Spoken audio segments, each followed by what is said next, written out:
O ministro conselheiro da Embaixada da China no Brasil declarou ontem, durante um seminário virtual, que a China deve dobrar a demanda por produtos agrícolas até 2050. A autoridade disse ainda que até 2027, as importações chinesas de carne bovina podem aumentar em 100% e chegar a 8 milhões de toneladas. Ainda no encontro, o ministro comentou a suspensão de compras de frigoríficos brasileiros, dizendo que são medidas temporárias que ainda precisam de ajustes por se tratarem de condutas de prevenção e precaução.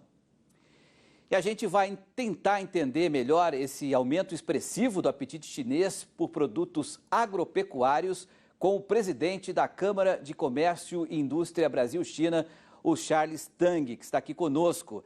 Charles, sempre é um prazer recebê-lo aqui no Rural Notícias e eu quero logo te perguntar se esse aumento do apetite chinês tem a ver com uma nova ameaça de uma onda nova do coronavírus, de algum impasse comercial, por exemplo, com os Estados Unidos, já que as relações ficaram um pouco estremecidas nos últimos dias aí. As duas coisas juntas ou nada disso? Boa noite, Tang, mais uma vez, seja bem-vindo.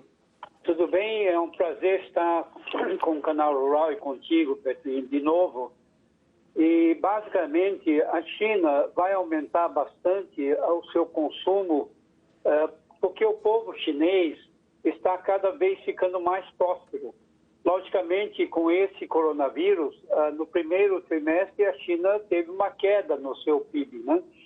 Mas nós vimos que no segundo trimestre, a China já cresceu, já aumentou, né, em 3,2%, e esse ano deve ultrapassar 2,5% de crescimento, enquanto o mundo, basicamente, a maioria dos países vão ter uma recessão, ou seja, vão cair, o PIB deles vão cair. E não só isso, como a China está transferindo 300 milhões de pessoas a mais das zonas rurais para os centros urbanos. E como os salários dos centros urbanos é bem maior para as pessoas do que nas zonas rurais,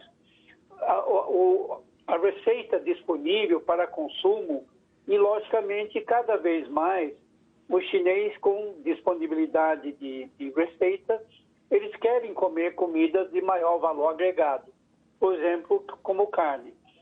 Embora, e como essa peste recente, que está afetando também a suinocultura chinesa, não só a peste suína que dizimou metade do plantel chinês, mas a recente peste que foi descoberta, por isso também a China está aumentando bastante a importação de carne suína.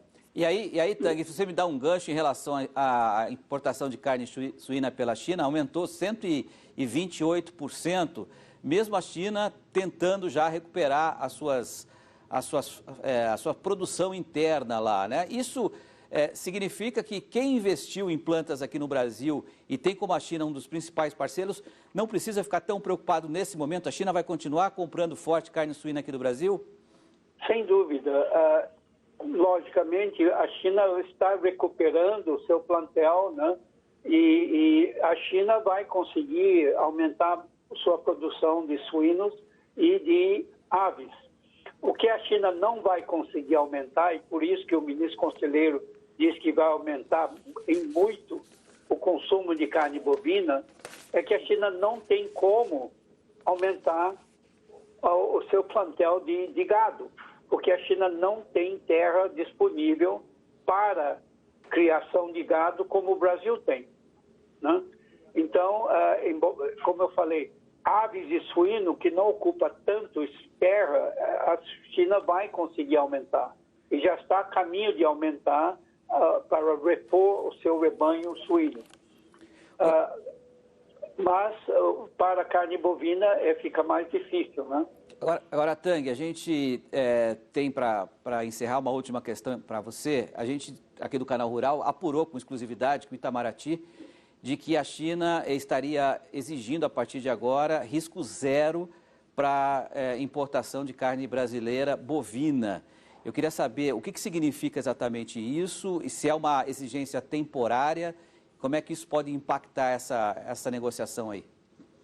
Olha, a China, conseguiu controlar a pandemia da Wuhan e redondezas, mais de 60 milhões de pessoas em 4 meses. Né? E o número de óbitos na China, como resultado da pandemia, foi muito pequeno. Com esse surto de pandemia recente em Beijing, onde a China controlou em 2 semanas e não teve nenhuma morte como resultado disso, mas ela veio também, descobriram que o salmão importado da Noruega tinha Covid. Então a China, para não ter nenhum perigo de contaminação, está exigindo que todos os alimentos importados sejam livres de Covid. O próprio Brasil já interditou vários frigoríficos que tinha bastante pessoas com Covid. Então, eu acho que isso é um trabalho que a China quer continuar controlando o Covid. Na China, onde tem uma voz e uma opinião, que é do Organização Mundial de Saúde, é mais fácil controlar a Covid. Aqui no Brasil, infelizmente, que tem várias opiniões diferentes, fica um pouco mais difícil e por isso que a gente não consegue controlar a nossa pandemia. Ok, Charles Tang, presidente da Câmara de Comércio Brasil-China, muito obrigado pela sua participação mais uma vez aqui no Rural Notícias. Volte sempre, tá bom, Tang? Boa noite. Tá, muito obrigado. Tchau. Tchau, boa noite.